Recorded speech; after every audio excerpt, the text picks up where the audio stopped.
Hi, my name's Kris Lauritson, and I am the garden educator here at Billy Mitchell Elementary School.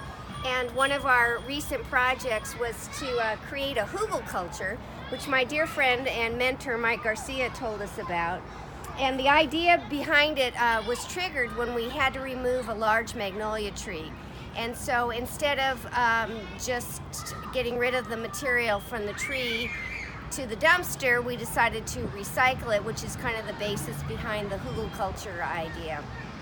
And so repurpose it, reuse it, and let it decompose and create another gardening space for ourselves. So the first thing we had to do was dig a hole about 3 feet deep, which the kids thoroughly loved doing. That was so much fun. And then we lined the bottom with broken pottery that we had, and then we laid in the big tree limbs from the magnolia.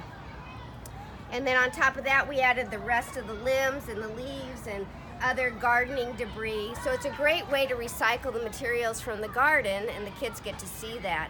And then it'll start cooking like our compost piles and decompose and create this nutrient-dense, high in nitrogen food source for our plants. So we're going to eventually put the soil that we dug up on top and just start continuing to layer it and let it cook and damp it down with water.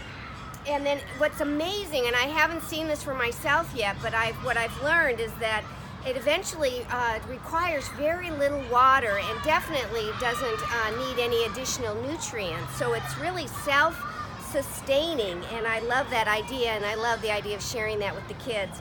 And then we'll eventually, once it's ready, and it takes a little while, and we continue layering it, we'll start planting different flowers and edibles on our mound, and we're excited about it. We're looking forward to it.